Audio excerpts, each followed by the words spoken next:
मेरे प्यारे प्यारे बच्चा पार्टी, यदि आप 2026 में बिहार बोर्ड इंटर का एग्जाम देंगे और आपका भी 5 फरवरी को मेरे प्यारे प्यारे बच्चा पार्टी ज्योग्राफी का पेपर है, भूगोल का पेपर है, तो आज का वीडियो बाबू आप सबके लिए बहुत ही ज्यादा वीवीआई होने वाला है। क्योंकि मेरे प्यारे प्यारे बच्चों, आज के वीडियो में हम लोग सेट बी का सोल्यूशन करवाएंगे ज्योग्राफी का, और पूरा का पूरा मेरे प्यारे प्यारे बच्चा पार्टी आपका वायरल पेपर होने वाला है। तो यदि आप चाहते हैं 5 फरवरी को जब एग्जामिनेशन देने के लिए जाइए और ज्योग्राफी में मेरे प्यारे प्यारे बच्चा पार्टी ऑब्जेक्टिव में 35 में से 35 नंबर लाना चाहते हैं, तो आज का वीडियो आप शुरू से लेकर अंत तक देखिएगा, क्योंकि सभी का सभी प्रश्न मेरे प्यारे प्यारे बच्चा पार्टी आप सबके लिए बहुत ही ज्यादा मोस्ट इंपोर्टेंट होगा। तो आप लोग क्या कीजिएगा, इस वीडियो को अंत तक देखिएगा, आपको एग्जाम में काफी ज्यादा हेल्प होगा। तो जैसा कि आप लोग जानते हैं कि ज्योग्राफी का जो टोटल पूर्णांक होता है 100 होता है मेरे प्यारे प्यारे बच्चा पार्टी। और यहाँ पे बात करते हैं ना जी आपके समय सीमा के बारे में, तो आपको 3 घंटे 15 मिनट का समय दिया जाएगा। तो 15 मिनट का जो समय रहता है मेरे प्यारे प्यारे बच्चा पार्टी, इसमें आपको क्या करना रहता है कि इसमें जो भी आपका OMR पेपर में जानकारी भरना रहेगा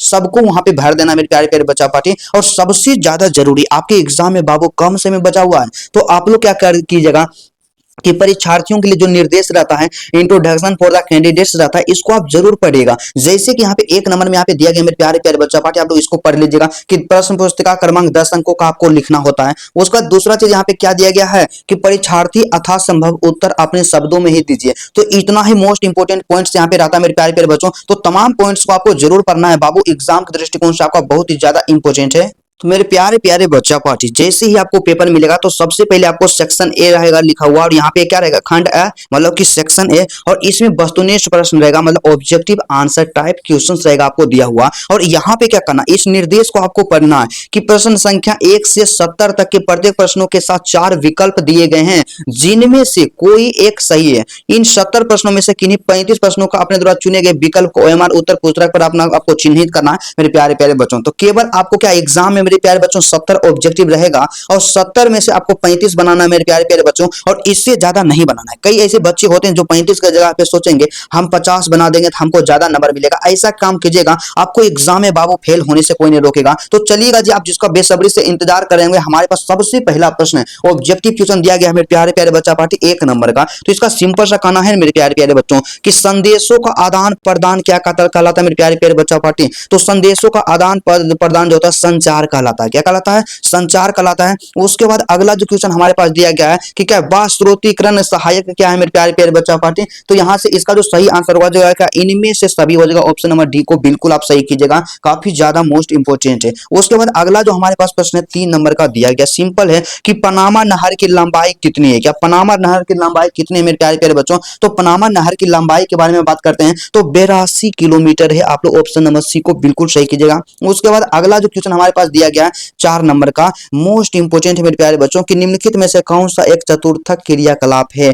तो चतुर्थक क्रियाकलाप कौन सा है जी। तो यहाँ पे सूचना का संग्रहण, क्या सूचना का संग्रहण मोस्ट इंपोर्टेंट है मेरे प्यारे बच्चों। और बात करते हैं 5 नंबर में, तो सिंपल है बाबू कि क्या है, किम्बरले क्यों प्रसिद्ध है मेरे प्यारे बच्चों। तो यह जो प्रसिद्ध है ना जी, किसके लिए प्रसिद्ध है, हीरा के लिए प्रसिद्ध है। किसके लिए, हीरा के लिए प्रसिद्ध है। और इसी तरह से लगाते चलिएगा। अगला जो आपका ज्योग्राफी का क्वेश्चन है 6 नंबर का कि निम्नलिखित में से कौन सा एक सांस्कृतिक नगर है। तो सांस्कृतिक नगर इसमें से कौन सा है। तो यहाँ पे जैसे क्या जेरूसलम है। क्या है, जेरूसलम है। आप लोग इसको सही करते चलिएगा। और वही बात करते हैं 7 नंबर के क्वेश्चन के बारे में। तो हमारे पास दिया गया है कि निम्नलिखित में से कौन सा आंतरिक समुद्री पतन नहीं है। तो आंतरिक समुद्री पतन कौन सा नहीं है। तो इसका सही आंसर वो ऑप्शन नंबर सी हो जाएगा, एथेंस जो है आंतरिक समुद्री पतन नहीं है। और उसी तरह से आप क्लासेस को देखते रहेगा बाबू, आपको एग्जाम में बेहतर करने से कोई नहीं रोकेगा। और आप यहाँ पे बताइएगा जी 8 नंबर में, 8 नंबर का क्वेश्चन हमारे पास दिया गया है, सिंपल है बाबू कि विजयनगर इस्पात केंद्र किस राज्य में स्थित है मेरे प्यारे प्यारे बच्चों। तो विजयनगर इस्पात केंद्र आप लोग कर्नाटक कर दीजिएगा, आपका बिल्कुल सही होगा। उसके बाद चलिएगा अगला प्रश्न हमारे पास दिया गया है, सिंपल है कि बाबा बुदन की पहाड़ियां कहाँ है। तो बाबा बुदन की पहाड़ियां जो है कहाँ है मेरे प्यारे प्यारे बच्चों। तो बाबा बुदन की जो पहाड़ियां है कहाँ है, काफी ज्यादा मोस्ट इंपोर्टेंट है। तो आप लोग इसका सही आंसर क्या कीजिएगा, कर्नाटक को कर दीजिएगा कि बाबा बुदन की पहाड़ियां कर्नाटक में है। और वही बात करते हैं 10 नंबर का प्रश्न हमारे पास दिया गया है कि निम्नलिखित में से कौन सा एक तृतीयक क्रियाकलाप है। क्या तृतीयक क्रियाकलाप कौन सा है? तो इसमें से तृतीयक क्रियाकलाप कौन सा है? तो व्यापार को आप तृतीयक क्रियाकलाप कर दीजिएगा। और वही बात करते हैं 11 नंबर में, क्या है कि किस महाद्वीप में विश्व व्यापार का सर्वाधिक प्रवाह होता है? तो किस महाद्वीप में विश्व व्यापार का सर्वाधिक प्रवाह पे क्या होता है? प्रवाह होता है। तो इसका सही आंसर यूरोप को अब बिल्कुल सही कीजिएगा। क्या यूरोप को बिल्कुल सही कीजिएगा, क्योंकि सभी का सभी आपका मोस्ट इंपोर्टेंट और खतरनाक प्रश्न मेरे प्यारे प्यारे बच्चों। 12 नंबर का प्रश्न हमारे पास दिया गया कि भारत के चारों महानगरों को जोड़ने वाली सड़क कौन सी है? तो भारत के चारों महानगरों को जोड़ने वाली जो सड़क है स्वर्णिम चतुर्भुज है। कौन सी है? स्वर्णिम चतुर्भुज। 13 नंबर में है कि लौह अयस्क का मुख्य स्रोत कौन सा है? तो लौह अयस्क का मुख्य स्रोत जो है कर्नाटक है। क्या है? कर्नाटक है। उसके बाद आप अगला लगाते चलिएगा। हमारे पास जो प्रश्न दिया गया 14 नंबर का सिंपल है कि अंकलेश्वर जो क्षेत्र है किस राज्य में स्थित है? तो अंकलेश्वर जो क्षेत्र है गुजरात में स्थित है मेरे प्यारे बच्चों। और वही बात करते हैं ना जी, आपके पास जो नेक्स्ट प्रश्न दिया गया 15 नंबर का कि हीराकुंड बांध किस नदी पे बनाया गया? तो हीराकुंड बांध याद रखिएगा महानदी पे बनाया गया है। हीराकुंड बांध महानदी पे। और 16 नंबर का प्रश्न है कि निम्नलिखित में से कौन सा रेशेदार फसल है? तो रेशेदार फसल इनमें से कौन सा है? तो रेशेदार फसल जो होता है ना, कपास जो है रेशेदार फसल है। आप इसको याद रखिएगा, एग्जाम में कई बार पूछा गया है और सभी का सभी बाबू बहुत ही ज्यादा इंपॉर्टेंट है। तो किसी भी प्रश्न को आप इग्नोर नहीं कीजिएगा। और वही बात करते हैं ना जी, अगला जो क्वेश्चन आपके पास दिया गया सिंपल है। 17 नंबर का प्रश्न है, तो सिंपल सा है, इसका आप लोग आंसर बताने का प्रयत्न कीजिएगा। 17 नंबर प्रश्न का आंसर कि हरित क्रांति संबंधित है। हरित क्रांति किससे संबंधित है? तो हरित क्रांति हम लोग जानते हैं कि खाद्यान्न उत्पादन से संबंधित होता है। और उसके साथ ही साथ 18 नंबर में आप लगाते चलिएगा कि भारत के किस राज्य में बांस ड्रिल सिंचाई प्रणाली प्रसिद्ध है? तो बांस ड्रिल सिंचाई प्रणाली जो प्रसिद्ध है कहाँ है? मेघालय में प्रसिद्ध है। मेघालय में प्रसिद्ध है। और आप यहाँ पे बताइएगा 19 नंबर में कि निम्नलिखित में से कौन सा एक मानव भूगोल का उपगाम नहीं है? तो मानव भूगोल का उपगाम कौन सा नहीं है? तो यहाँ पे मात्रात्मक क्रांति हो जाएगा। ऑप्शन नंबर ए को सही कीजिएगा। और उसके बाद हमारे पास 20 नंबर का प्रश्न दिया गया कि मसाई जनजाति कहाँ पाई जाती है? तो मसाई जनजाति जो होती है ना जी, कहाँ पाई जाती है? अफ्रीका में पाई जाती है। ऑप्शन नंबर ए को सही कीजिएगा। और उसके बाद अगला जो हमारे पास 21 नंबर का प्रश्न दिया गया कि निम्नलिखित में से कौन सा एक देश का उच्च मानव विकास वाला नहीं है? तो उच्च मानव विकास वाला कौन सा नहीं है? तो यहाँ पे मिस्र को आप बिल्कुल सही कीजिएगा। और उसके बाद मेरे प्यारे प्यारे रसगुल्लों, हमारे पास जो प्रश्न है ना विनोद कि खट्टे रसदार फलों की कृषि कहाँ की जाती है? तो खट्टे रसदार फलों की जो कृषि की जाती है कहाँ की जाती है? भूमध्य सागरीय प्रदेशों में की जाती है। ऑप्शन नंबर बी को आप लगाते चलिएगा। और उसके बाद यहाँ पे 23 नंबर में है क्या है कि रूर कोयला किस देश में है? तो रूर कोयला जो होता है किस देश में हो? तो रूर कोयला जो आप याद रखिएगा जर्मनी में पाया जाता है। और आप बताइएगा यहाँ पे 24 नंबर का प्रश्न कि संसार के किस देश में सबसे अधिक जनसंख्या है? तो सबसे ज्यादा अधिक जनसंख्या कहाँ है? तो सबसे ज्यादा अधिक जनसंख्या कहाँ है? तो हमारा भारत का सबसे ज्यादा जनसंख्या विश्व में सबसे ज्यादा अधिक है वर्तमान में देखा जाए। और बात करते हैं यहाँ पे 25 नंबर का कि निम्नलिखित में से कौन सा एक विरल जनसंख्या वाला क्षेत्र नहीं है? तो विरल जनसंख्या वाला क्षेत्र कौन सा नहीं है? तो यहाँ पे दक्षिण पूर्वी एशिया विरल जनसंख्या वाला क्षेत्र नहीं है। काफी ज्यादा इंपॉर्टेंट है। और मेरे प्यारे बच्चों, यदि आपको वीडियो अच्छा लग रहा तो वीडियो को आप लोग दिल से लाइक करते चलिएगा। चैनल पे नए हैं तो चैनल को सब्सक्राइब करते चलिएगा। और परीक्षा से पहले इसको पढ़ करके आप जरूर जाइएगा। और आप यहाँ पे बताइएगा 26 नंबर में कि स्वेज नहर किसे जोड़ती है? तो स्वेज नहर जो है ना जी किसे जोड़ती है? भूमध्य सागर को लाल सागर से जोड़ती है स्वेज नहर। एग्जाम में बाबू कई बार पूछा गया है, तो 100 स्टार आप लगाना ना भूलिएगा। मेरे प्यारे प्यारे बच्चों, आप कॉमेंट करके क्या बताइएगा? आप कॉमेंट करके बताइएगा ना जी कि आप ज्योग्राफी में आप 90 प्लस लाना चाहते हैं या 80 प्लस लाना चाहते हैं या 60 प्लस लाना चाहते हैं? मेरे प्यारे प्यारे बच्चों, आप जरूर कमेंट कर दीजिएगा। तो चलिए इसी तरह से आप लगाते चलिएगा। अगला जो 27 नंबर का प्रश्न है हमारे पास कि निम्नलिखित में से कौन सा एक लौह अयस्क का प्रकार नहीं है? तो लौह अयस्क का कौन सा प्रकार नहीं है? तो यहाँ पे एंथ्रासाइट, क्या एंथ्रेसाइट जो है लौह अयस्क का प्रकार नहीं है, क्योंकि यह कोयला का प्रकार है। और आप यहाँ पे बताइएगा 28 नंबर में कि यूरेनियम के लिए प्रसिद्ध जादूगोरा किस राज्य में है? तो यूरेनियम के लिए प्रसिद्ध स्थान जो गोरा है, किस राज्य में है? तो झारखंड में है। कहाँ है? झारखंड में है। और मेरे प्यारे बच्चों उसके बाद अगला जो प्रश्न है कि भारत में पहली जनगणना किस वर्ष हुई थी? तो भारत में सबसे पहली जनगणना जो की गई है 1872 में की गई है। और आप लगाते चलिएगा, हमारे पास 30 नंबर का प्रश्न कि जनगणना 2011 के अनुसार भारत का घनत्व कितना है? तो 2011 के जनगणना के अनुसार देखा जाए तो भारत का जो घनत्व है 382 व्यक्ति प्रति वर्ग किलोमीटर स्क्वायर है। मोस्ट इंपोर्टेंट है मेरे प्यारे प्यारे बच्चों। और आप लोग इसी तरह से वीडियो को अंत तक देखिएगा और परीक्षा से पहले आप इसको देख करके जाइएगा कि निम्नलिखित में से कौन सा एक राजधानी नगर है। क्या निम्नलिखित में से कौन सा एक राजधानी नगर है? राजधानी नगर है। तो इसका जो सही आंसर क्या हो जाएगा? तो इसका जो सही आंसर को चंडी को आप बिल्कुल सही कर दीजिएगा। और मेरे प्यारे प्यारे बच्चा पार्टी हमारे पास जो 32 नंबर का प्रश्न दिया गया कि नगर जो मध्यकालीन है, तो कौन सा नगर है जो मध्यकालीन है? तो मध्यकालीन नगर इसमें से कौन सा है? आगरा को याद रखिएगा कि आगरा जो है एक मध्यकालीन नगर है। और आप लगाते चलिएगा 33 नंबर में कि किस फसल की खेती में बुआई के साथ कम तापमान चाहिए? तो किस फसल की खेती में बुआई के साथ कम तापमान की आवश्यकता होती है? तो गेहूं को आप बिल्कुल सही कर दीजिएगा। और आप यहाँ पे लगाइएगा मेरे प्यारे प्यारे बच्चों 24 नंबर में कि निम्नलिखित में से कौन सा एक तेल शोधनशाला है मेरे प्यारे बच्चों? तो तेल शोधनशाला कौन सा है जी? तो इसमें से सही क्या? इनमें से सभी बिल्कुल आप सही कीजिएगा, क्योंकि क्या होता है कि बरौनी भी है, जामनगर भी है और डिगबोई भी है। तो ऑप्शन नंबर डी को आप बिल्कुल सही कीजिएगा। सभी प्रश्न आपका सही होगा मेरे प्यारे बच्चों और एग्जाम में आपका एक भी नंबर नहीं कटेगा। और आप यहाँ पे बताइएगा हमारे पास जो 35 नंबर का प्रश्न दिया गया मेरे प्यारे प्यारे बच्चा लोग आंसर देने का प्रयत्न कीजिएगा कि पारादीप बंदरगाह किस राज्य में है? तो पारादीप बंदरगाह जो है ना जी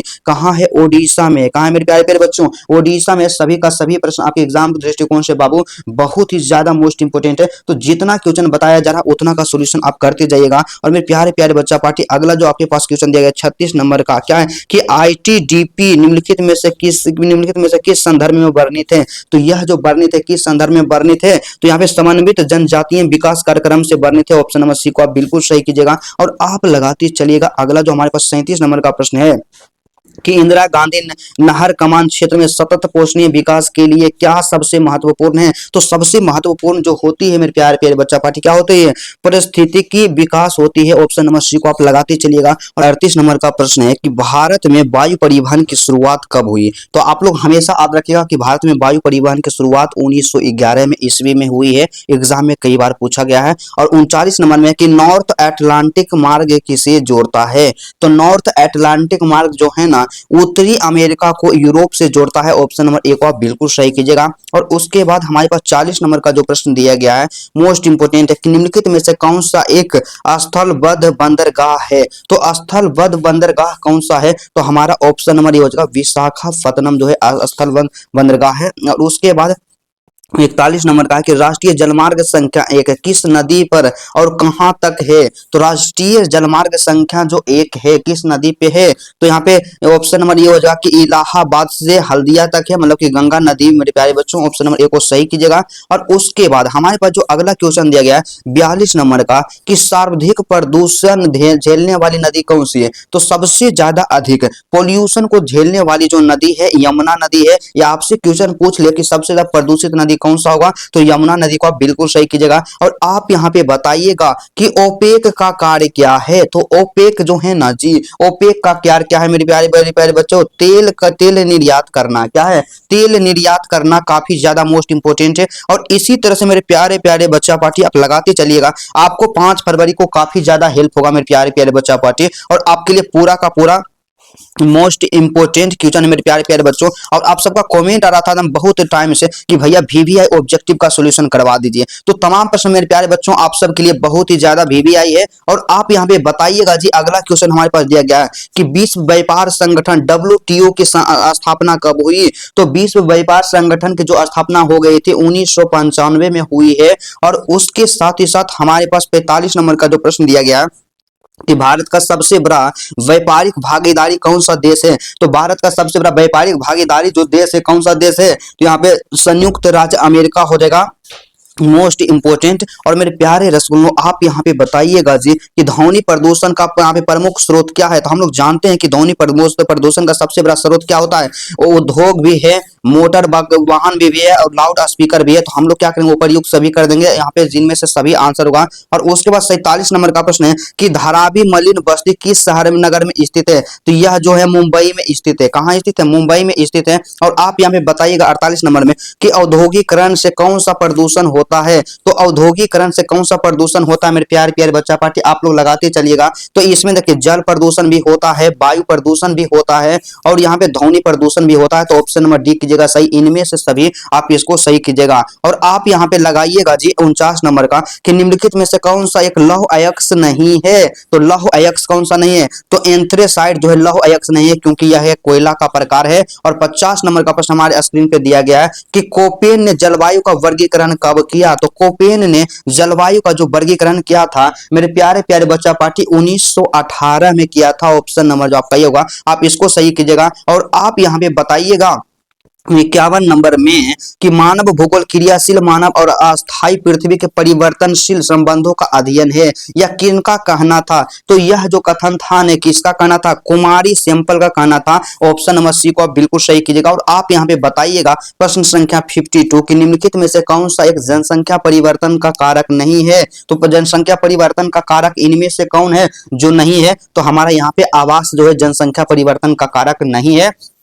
काफी ज्यादा मोस्ट है, लगाते चलिएगा। और आप यहाँ पे बताइएगा मेरे प्यारे प्यारे बच्चा पार्टी, काफी ज्यादा इंपॉर्टेंट क्वेश्चंस लेकर के आते हैं। और जितना क्वेश्चन बता रहे हैं बाबू आप एग्जाम में, उससे पहले आप जरूर इसको पढ़ करके जाइएगा। और आप यहाँ पे बताने का प्रयत्न कीजिएगा जो नेक्स्ट क्वेश्चन हमारे पास दिया गया 53 नंबर का कि प्रतिकर्ष और अपकर कारक उत्तरदायी है। तो उत्तरदायी किसके लिए होते हैं, तो यह जो कारक उत्तरदायी होते हैं प्रवास के लिए उत्तरदायी होते हैं। और उसके साथ ही साथ हमारे पास 54 नंबर का प्रश्न जो दिया गया कि निम्नलिखित में से कौन सा कौन सा देश एक उच्च मानव विकास वाला है। तो उच्च मानव विकास वाला देश कौन सा है, तो आप लोग नॉर्वे को बिल्कुल आप सही कीजिएगा बाबू, एग्जाम में कई बार पूछा जाता है। और उसके बाद हमारे पास यहाँ पे 55 नंबर में कि बीटी कल्चर संबंधित है मेरे प्यारे प्यारे बच्चों। तो हम लोग जानते हैं कि यहाँ पे क्या होता है कि अंगूर की कृषि को हम लोग विटीकल्चर कहते हैं। मोस्ट इंपोर्टेंट है, एग्जाम में पूछा जाता है। और आप यहाँ पे बताइएगा कि निम्नलिखित में से कौन सी एक रोपण फसल नहीं है। तो गेहूं जो है एक रोपण फसल नहीं है।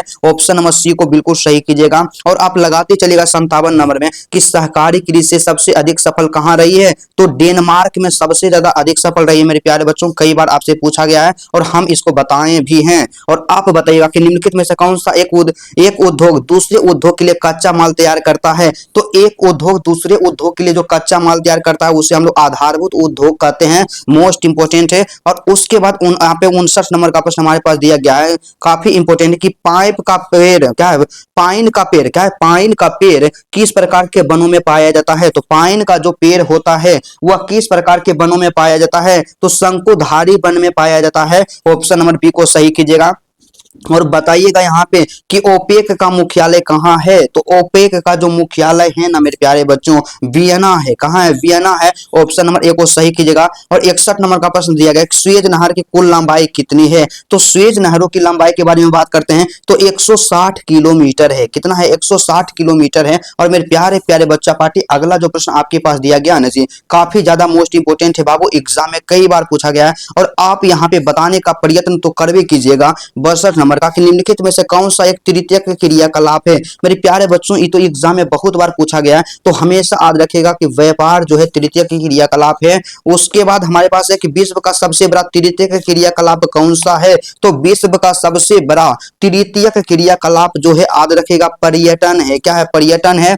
और 64 नंबर का प्रश्न हमारे पास यहाँ पे दिया गया कि ट्रांस साइबेरियन रेल मार्ग कहाँ है। तो ट्रांस साइबेरियन रेल मार्ग जो है ना जी, रूस में है। कहाँ है, रूस में है। और आप यहाँ पे बताइएगा 65 नंबर में कि किस देश में रेल मार्गों का घनत्व सबसे अधिक है। तो अमेरिका में रेल मार्गों का घनत्व सबसे ज्यादा है। और बताइएगा यहाँ पे 66 नंबर का प्रश्न हमारे पास है कि बिग इंच पाइपलाइन क्या परिवहन करती है। तो पेट्रोलियम को परिवहन करती है। और उसके बाद 67 नंबर का जो प्रश्न हमारे पास दिया गया काफी ज्यादा वायरल है कि भारत में विश्व की कुल जनसंख्या का कितना प्रतिशत निवास करती है। तो भारत में विश्व की कुल जनसंख्या का 17.5 यहाँ पे निवास करती है। और उसके बाद 68 नंबर का जो हमारे पास प्रश्न दिया गया कि 2011 की जनगणना के अनुसार भारत के किस राज्य में जनसंख्या घनत्व सबसे कम है। तो सबसे कम जनसंख्या घनत्व कहाँ है, अरुणाचल प्रदेश प्रदेश में सबसे ज्यादा कम है। और 69 नंबर का प्रश्न आपके पास यहाँ पे दिया गया मेरे प्यारे प्यारे बच्चा पार्टी कि निम्नलिखित में से कौन सा एक नगर स्मार्ट सिटी मिशन के तहत विकसित हो रहा है। तो मेरे प्यारे प्यारे बच्चों आप लोग क्या कीजिएगा,